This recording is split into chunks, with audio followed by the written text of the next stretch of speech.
Good morning. I'll say so far so good. I'm now in a position where I will be testing how good the jabs and the booster are, unfortunately. My son was with us for Christmas Day and he's tested positive. So obviously Hannah and myself were in what would be classed as close contact. And well, it's Thursday morning now. So Saturday, Sunday, Monday, Tuesday, Wednesday, Thursday. It's 5 days in since that close contact and I'm still testing negative. So as I say, so far so good. I mean, that test has got another 3 minutes to run, but from what I've been told, if you're positive, your second red line comes up incredibly quickly. You don't really have to wait 15 minutes. Anyway, so far so good. I'm slightly worried, I suppose, apprehensive I'd call it, about myself, but I am very worried about Hannah. If she gets this, it's not funny, especially as she's already got a chest infection, which is, by the time I took her home on Monday, apart from still having a bit of a cough, she was okay. She was feeling a lot better in herself. Anyway, that's that out of the way. Just thought I'd let people know there is a possibility that we might get ill. Back to what I'm up to. Obviously I can't film the orchids at the moment, which is a bit of a pain, and I don't want to leave huge gaps. So I'm going back to this concept of Roger's Orchids Revisited. Now this is basically just a short introduction followed by an existing video that's already on YouTube, just embedded in this one. Now, it might sound a bit of a cheat, but at the end of the day, in my opinion, it's better than nothing. And I can't imagine that all of the new people over the last year or so, I can't believe they've gone back and watched every video. That would be slightly worrying. But I know there are people who do watch the new videos that have seen every video and have been with me since the early days. Well, this video is from the early days. It goes back to 2016, so it's got the old intro and all that sort of stuff. And it was my first sort of rather elaborate look at my dendrobiums and the different types of care. Now, the interesting thing for me, watching it through, was the actual list of plants, many of which are gone now and have been replaced by others. But if you're interested in the list of dendrobiums I had at that time, it's... oh, no, it isn't, is it? Yes, it is. I can cut and paste it.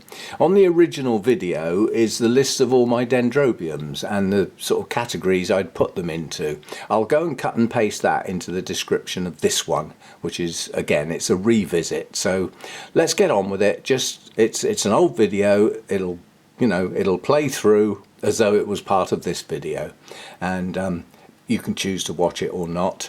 And it's a way of getting something out there for people to watch. That's the idea of this in a time when I can't really do videos any sense, because we don't have any orchids at the moment. Right, anyway, that's the concept, that's what's going on. See you next time.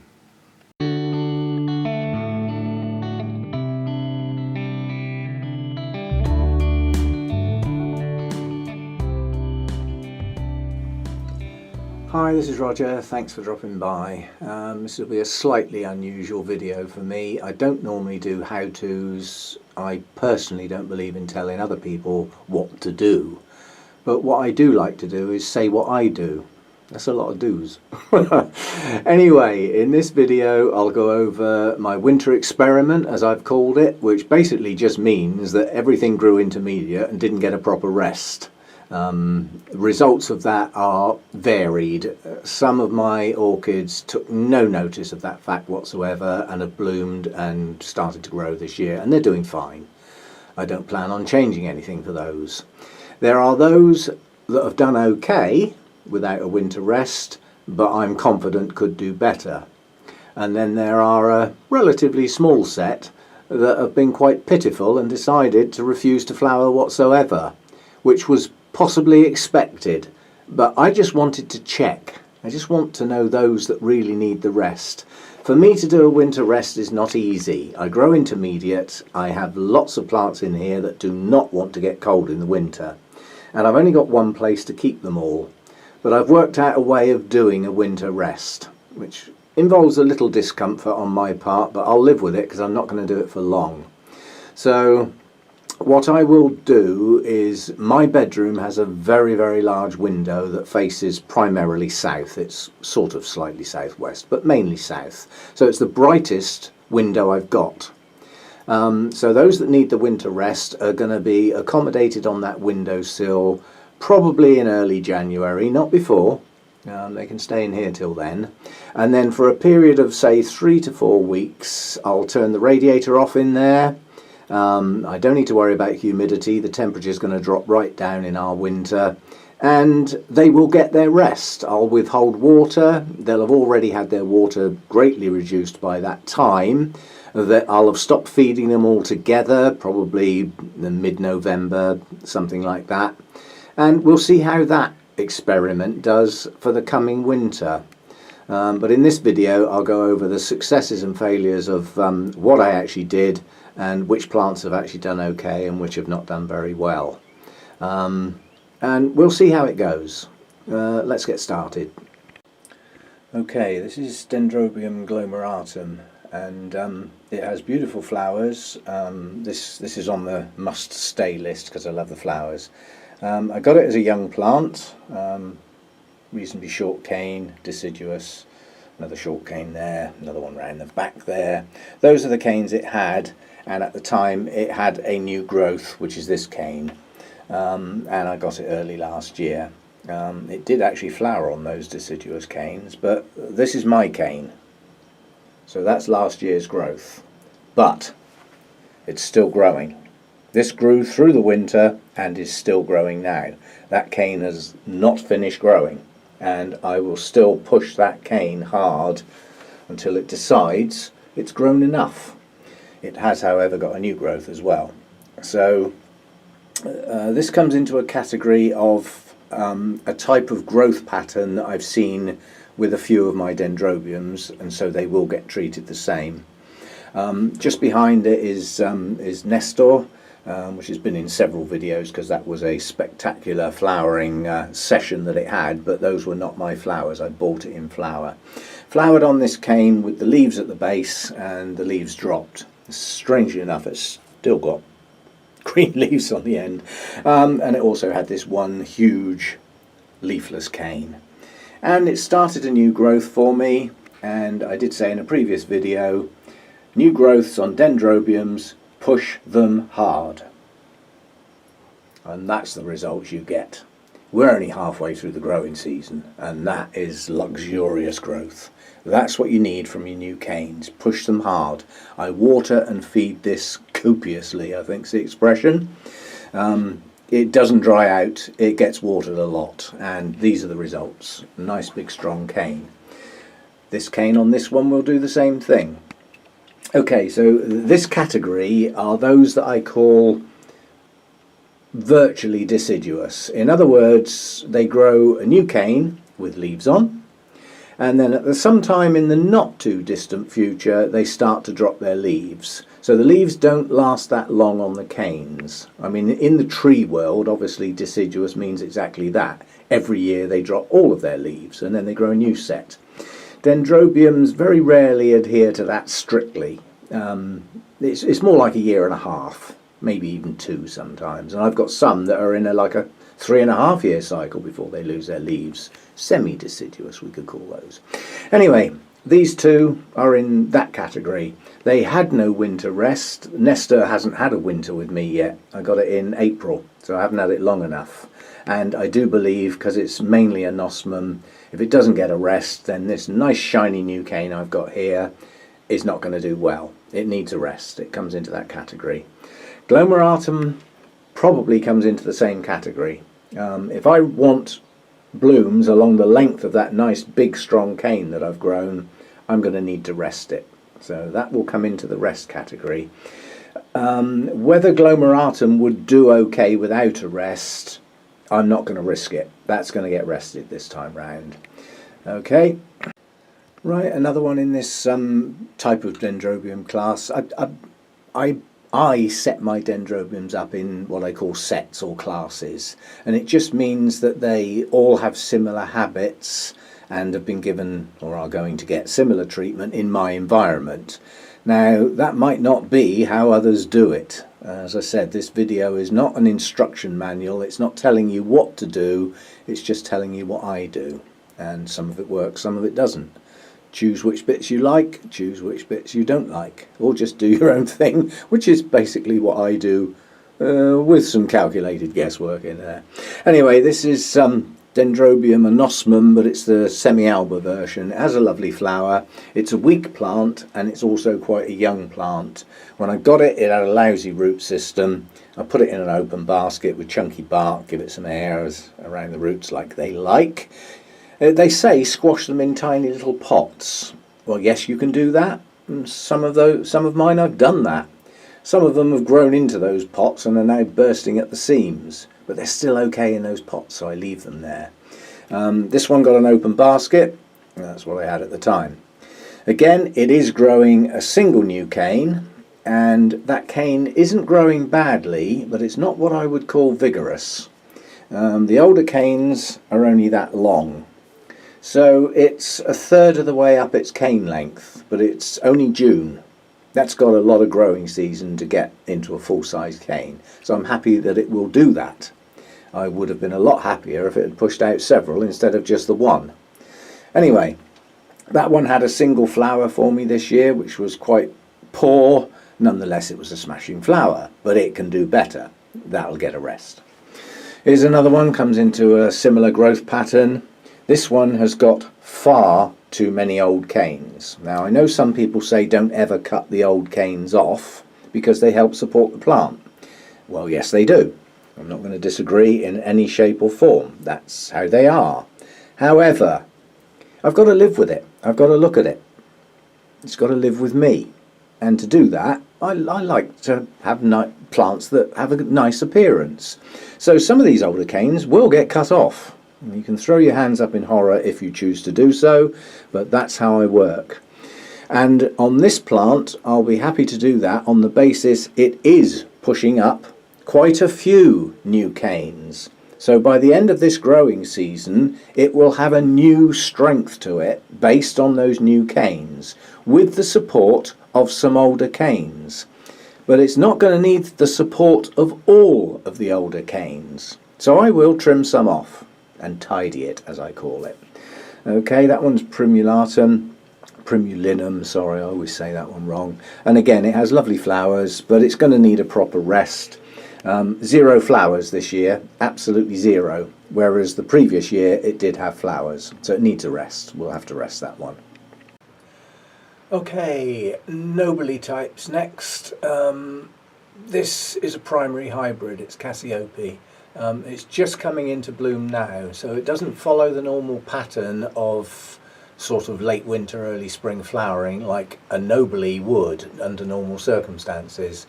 But you have to bear in mind when you get a primary cross, it's got 2 parents. One of the parents of this is Nobile, the species, and that particular plant needs a very distinct cool, bright, dry winter rest, or it will not flower. The Nobile species is a fussy blighter. And if you don't treat it right, you'll get either sporadic or 0 blooming. So, you know, you've got to get your act together if you've got the species. However, the other parent of this is Dendrobium moniliform. That's a continuous grower. In other words, it doesn't rest itself. It's more like a Phalaenopsis type. You know, it needs to be kept evenly moist. It grows throughout the seasons. You know, it'll have a bigger growing season relating to sort of more monsoon times, and then it'll slow down a bit when the rains reduce a bit, but it doesn't stop. So it doesn't need a distinct rest. So with a primary hybrid, what would you do with that one then? Yeah, pause for thought. What would you do with it? It's a hybrid between a distinct winter rest type and a continuous grower. You can't do half and half really, can you? Anyway, I treat this one exactly the same as the rest of my Noblies. They do not get a winter rest. Nobile hybrids have had that fussiness taken out of them. They just don't need it. You can grow those in a house along with your Phalaenopsis, a bit more light obviously, but you know, they'll do fine. They're not that fussy on high humidity, and they'll bloom. They'll do okay. They're a good plant to have around, apart from the fact they don't half get big. Well, mine do anyway. I hope everybody else's does as well. There's a couple of other hybrids at the back there of various forms. I'm not going to get them all down because they're big and clumsy and they knock stuff over. The other one I've got that's coming to the end of its flowering now is Prima Donna. That's been in flower since January. It's just coming to the end of its blooms now. Great big strappy plant, monster of a thing. But as you can see, a lot of these old canes, although they've still got their leaves, they have flowered on most of the leaf joints. And that is a trait with the Nobile types. Once a cane has flowered on a particular node, i.e. the gap between two leaves, it's not going to flower there again. So if you've had a mass blooming and you've had wonderful flowers the whole length of the cane, as far as flowering is concerned, that cane's had it. It's not going to do it again. Now, these do drop their leaves. Slowly but surely you will end up with leafless canes. And obviously you grow some nice new ones and you've got shiny new canes with lots of nice leaves on. Eventually the number of leafless canes will outweigh the ones with leaves. Your plant will start to look tatty. Now I know you're all going to throw your hands up in horror, but I tidy my Nobile types and some of my others. Once the number of old canes exceeds the number of new canes by a lot and it looks tatty, depending on the number of new canes, I will trim the old ones off. Some, not all. So for example, we've got one with 10 old canes that have dropped all their leaves. And this year it's grown 5 new, strong, good canes. The strength of that plant is in those new canes, with some support from the older canes. But it doesn't need twice as many old canes to support those new ones. If, however, you were up the thin end of the wedge and you had a plant with, say, 3 or 4 old canes and it only pushed up 1 new cane that wasn't that strong, you're going to need to keep all of those old canes until that plant gets its strength.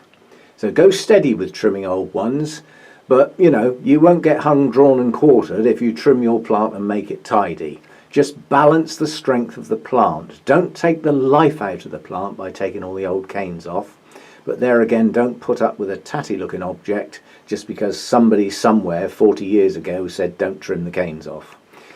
Use a bit of sense, that's the way around it. So my Nobiles don't get a winter rest, they do fine, they flower well. I have no plans on changing that. Okay, that's the Nobile types. Right, this next little group are distinctly semi-deciduous. In other words, they hold their leaves for some time, but eventually will lose them. But it's not like an annual thing, it's more like a 3-year or 3-year plus cycle in some cases. This little one is chapaense. It blooms on and off for a fair bit of the year. So although I believe it might do okay with a winter rest, this one's not going to get a winter rest, despite being the type of cane dendrobium that most people would do that with. It's got several good new canes coming on it, got a bud there still to come, and it's got a couple of blooms out now. It's a lovely flower, it's very, very delicate, not huge, but doesn't matter. Beautiful deep colour in the throat there, chapaense. Lovely little plant. It is still a relatively young plant, and I don't think those canes are ever going to get much bigger than that, so it's a tidy little plant as well, which is good. And at the moment it has no totally leafless canes. It is still a young plant though. That's that one. This one again comes into a similar category. This is slow. I'd say bordering on stalled. It has flowered for me. It is a relatively young plant. A little sort of subgroup here. This is the black hair type. But it has flowered on those larger canes. You can see the little stumps where the flowers once were. So I've had flowers on this, but this year I've had nothing. So conclusion, needs a dry winter rest and it'll do better. Okay, and at the moment, as I said, it's stalled. I've got no new growth this year. Those 2 smaller canes are last year's, and you know, you can see they're newer than the two older ones, but I do believe if you look closely you might, if the camera can pick it up, just about see a little nubbin on that cane. There's also one round the back of that leaf there. So it might be going to push some flowers out, but at the moment, quite honestly, on this plant I'd prefer to see some new growths. It's doing nothing. There's very little root activity. My mouth won't work. More coffee. But basically it's stalled. It's not doing very well. I'm hoping it'll pick up. Next one. This is a strange one. This is findlayanum, and it does have strange canes with bulbous bits. It's just a funny looking plant, and I love it as a consequence. It's different. Huge genus, Dendrobiums, obviously, found in many parts of the world, you know, right down in Australia, where you've got plants bordering on the edge of the desert, into the deepest steamy jungles, up onto the mountainsides, into the Himalayas. They grow all over the place. Marvellous genus and infinite variety. But this is a strange one. It's doing well at the moment. It's pushed out loads of new canes, which have got plenty of growing season left.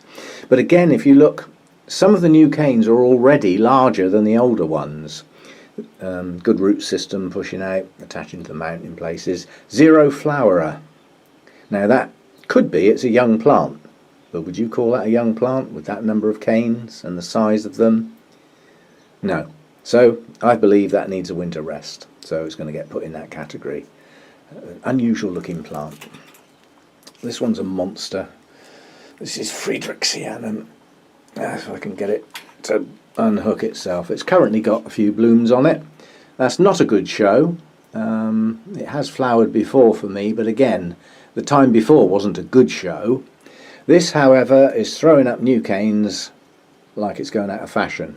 It's a strong plant, despite very little visible root activity. This is one of those dendrobiums does a funny thing with its roots. It dumps them. They just die back completely. That would normally correspond with its dry winter rest. And then when its new growth starts, it chucks out the new roots. But because this one hasn't been rested, it's chucking out the new canes and not necessarily starting the new root system. But I'm not particularly worried about it. It's a strong plant. And again, as far as tidying a plant is concerned, those little old canes that are hanging down there are no longer any use to the plant. It's got leafless canes up here that are big and strong. That's where the strength of the plant lies. This bit down here is a waste of space. It's not doing anything to support that plant at all. So it will get trimmed. And on this one I'm probably going to take some of that moss out because it is starting to deteriorate. It's attached to its mount with wire. It can't fall off, but it doesn't need all that moss. And if I'm going to give that a dry winter rest, that will help me rest it. Because it, you know, when I do wet it, if I have to, it won't get soaked because there won't be so much moss to hold the moisture. So that's that little group. Don't you dare fall off. Right, this little section are all relatively small plants, small tidy plants in some cases. This is the squash grape plant. I love this little plant. This is a zero flowerer. This is jenkinsii. This is going to get rested. I believe next year we will have a pretty good show on that one. There's not a lot more I can say. It's never flowered for me. This is up near a specimen plant. This should be flowering on a regular basis and it's not. It's pushed out loads of new growths this year. All those silvery coloured canes are this year's growth so far. It's done well. It's doing well, but it's not flowering. So winter rest for you, sunshine. This one is trigonopus. It's a slow grower, that's for sure. Black hair type, yeah. And those two tall canes at the back are the ones it grew last year. So once it gets going, it does grow. Again, a zero flowerer. But I've only just noticed down the base there, you can probably just about see it, it does have a new growth starting. So slow but sure. And some of that moss is going to have to come off. Why do I say that? Because I've just looked at this one. This is Dendrobium senile. And it's pushing out two nice new growths at the top of the plant. The previous canes underneath are the three below. Somebody said it looks like a tarantula. Yeah, maybe. It's a bit hairy. But down underneath here, I've just now discovered a problem. The problem is there. That moss has completely broken down and rotted off the older canes on the plant. So I've just yanked all that lot out. So a word of warning, watch your moss on mounts and definitely in pots. This is pushing out nice new roots. There's not anything wrong with the plant, it's just where it was has deteriorated. It's wired on, but consequently, due to that deterioration, and part of that will be me not getting it totally dry in the winter. So I have to hold my hands up to that one, and that one's going to follow suit if I don't get some of that moss out. It only lasts so long. Anyway, that one has got a much thinner amount of moss around the part of the plant that is growing new roots, so that bit will be okay. Underneath has had a lot of the stuff taken off, and would you believe it? That, I believe, is a flower spike. Right at the base of that old cane, just next to that wire, a little bit of bright green. This one has flowered for me, but this year it did nothing. Maybe it's just going to have a little go. We shall see. Anyway, that's that group. They all need a proper winter rest. As I say, the senile has flowered before, but that was 2 years ago. Last year it didn't flower, and certainly this year it hasn't so far. So that's that little group, and watch your moss. It does deteriorate, and it can take out your root system, so especially if it's wet. Okay, this little group is Phalaenopsis types and those that need similar care. So although they're not Dendrobium Phalaenopsis, I still group them together because they still need looking after in a similar way. This one's Dendrobium moniliform. It's the variety variegata, hence the nice leaves. This one is covered in what I thought was buds. They may be kikis. They're very slow moving, whatever they are. But anyway, this one needs similar care to Phalaenopsis type. It's a continuous grower. In other words, it doesn't need a particularly strong rest of any kind. It'll grow continuously throughout the year.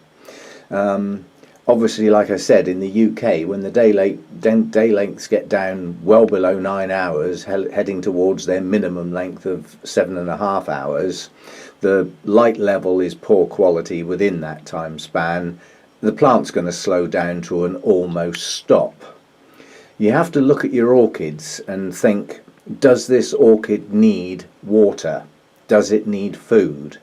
Now, if the light level and the consequences of the short days are reducing its growth to next to nothing, then no, it doesn't need a lot of food, if any, and it certainly doesn't need to stay wet all the time. So you have to adjust according to your environment.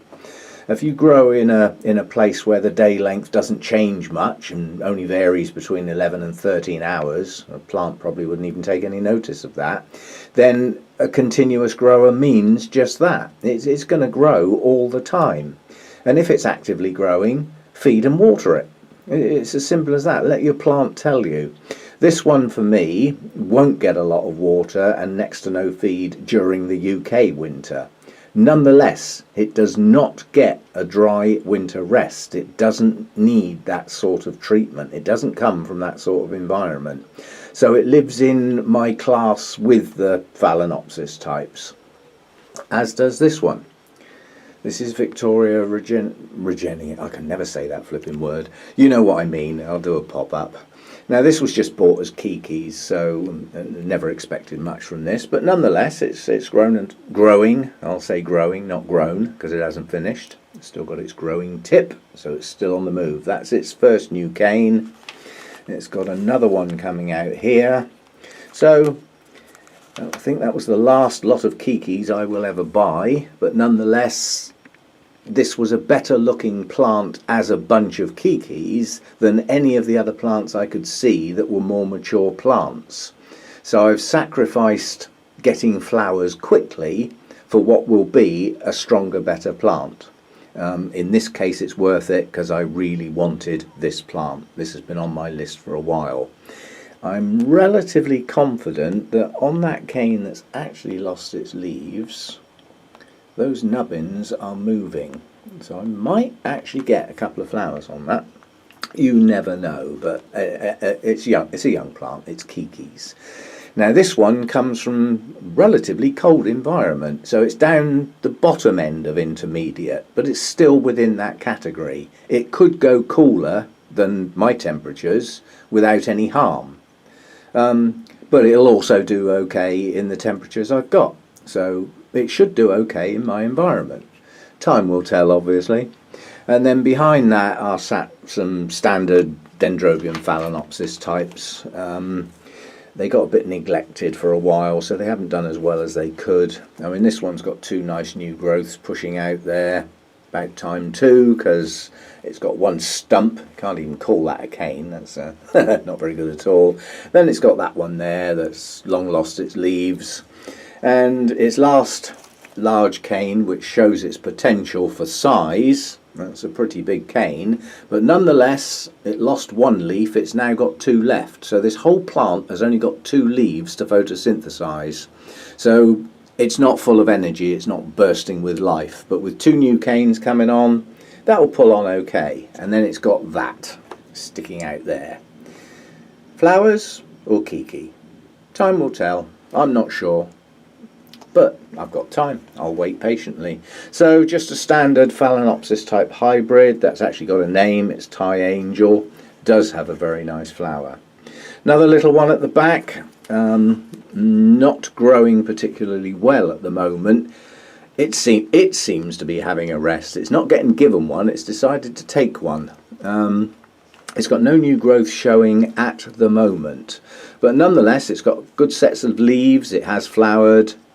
It will flower again. I mean, these flower from the top. You can see the canes, so it has flowered before.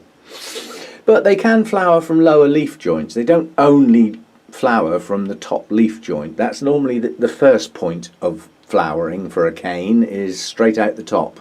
But it can continue and flower from lower leaf joints. So don't ever give up on that top growth. You know. There's another one here. This is named. This is Polar Star. It lost its leaf on that cane. That's a stump thing from when it was very young, I'm sure. And it's grown a couple of new canes recently. They're pushing on. One there and another one down below. Still relatively young, but they're actively growing, slowly but surely. And it's got another little tiny new one coming there. So this one's pushing on. Again, attractive flowers. So as far as their care is concerned with me, in other words, don't do exactly what I say. This is in my environment with my levels of light, my short days in the winter and all that sort of stuff. These I class as continuous growers, with the proviso that if it's a short winter day, it doesn't need drowning. They like to be evenly moist, but I still use that as a guideline, not a rule. So, you know, when we're having horrible dull winter weather in the UK where I'm struggling to keep the daytime temperatures up, I'm okay with nighttime temperatures. It's the daytime that's the hassle, trying to get that differential, trying to actually get a difference between my low of 14 and 15 and actually getting it up above 20 to actually get that differential, which is quite important for most orchids. So they get even care. They get intermediate temperatures. As I say, there's one amongst these that needs lower temperatures than the others. It consequently lives in a place where it gets a little bit more movement of air, which actually keeps it that little bit cooler. So that's that set. Okay, to finish up then, this is harveyanum. This has been in flower since January on and off. The latest two spikes are just going over, but it's still got more to come. There's another spike there. There's one down the bottom there with buds to come. So it's going to carry on. That had no rest and it's doing fine without it as far as I'm concerned, so it's not going to get one. We've got this monster up here, which is my farmeriXgriffithianum cross. That had no rest. It's flowering well as a consequence, so I probably won't rest that one.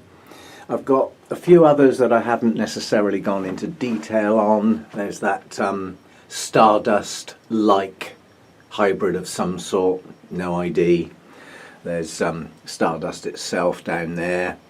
They're a type of Nobile at the end of the day, even though they haven't got much Nobile in them, but they can be treated the same. I've got one last oddity, and this is a one-off. It's the only one I've got like it, and I've never heard of anything else like it. This is hercoglossum. It's got a tiny little base to it. It's pushing out a couple of new canes there, 3 in fact, 4. I can see another one just started, and it's growing some new roots. It pushes out its canes. It grows quite strongly, but the strange thing it does do is not stop growing the canes. As you can see, it's quite a large plant. It covers a lot of ground, even though it's a bit spindly, but the flowers are just beautiful. I don't care what this plant looks like. The flowers are well worth it. They're nearly gone now. They're virtually over. Lovely little flowers though, very delicate, and it's one of my favourite dendrobiums, but it does have a strange growth habit. The canes grow upwards. They eventually become heavy enough to become pendulous. So that's its nature, and it loses its leaves from this is what the new canes look like. They have a bare bit at the bottom and they have their leaves at the top. Nothing unusual there. The difference with this one is the growing tip doesn't stop. So these are older canes, and these down here are quite old canes, but to a degree they carry on growing and they keep flowering on the sections as it goes along. It's got a very unusual growth pattern. This hasn't had any form of rest. It's flowered wonderfully this year, so I probably won't give it a formal rest. So, to sum up, what can we look at while we're summing up? Take your pick, there's loads. Let's go back to that one. Right, to sum up then, we've got those that haven't had a formal rest that obviously need one. And what I'll do is I'll put literally all my dendrobiums in the description, and some details, how they got treated, what the results were, because it was an experiment for me. We've got your continuous growers. Now they do slow right down in the winter, but they don't necessarily stop. You've got those that obviously need a winter rest and should burst into life after that rest as a consequence, with new growth and flowers, we hope. And then we've got the others that ought to have a rest, but they don't seem, for me, to burst into life at the right time of year. They wait until May, June time. And I don't believe withholding water from firework night till June is actually going to do the plants any good. So I've still got to have a little bit of think about those. But don't forget, this is not an instruction manual. As I've said before, this is what I do in my environment. I've tried to give you details of what my environment actually is and the reasons behind what I do. You can take that as you please, but in the description I'll put a list of all my dendrobiums and how I look after them and what the results have been. There's some good stuff in there. There's some not so good stuff with obvious reasons which I've tried to point out. I hope you'd enjoyed this. This is my favourite genus by far. They're just fascinating. There's so much variety, so many different flower sizes and types and colours and different ways of growing. It keeps the interest level up, if nothing else. If I had a shelf full of Phalaenopsis, everything would be the same. And although I've got some and I think the world of them, that doesn't give me the variety for me to class it as a hobby. I need an interest. I need things to look up and find out and delve into the internet and do a bit of homework and all that sort of stuff. So my dendrobiums for me are my favourite genus. I hope you've enjoyed this. Sorry it's gone on a bit, but there was a lot to say and there's an awful lot of plants. It might have been worth splitting it in two, but anyway, it's one long video, and I hope you've enjoyed it. Thanks for dropping by, thanks for watching, and thanks to all you wonderful subscribers and new people on the Orchidaholics Anonymous Facebook page. Thanks for watching. See you again.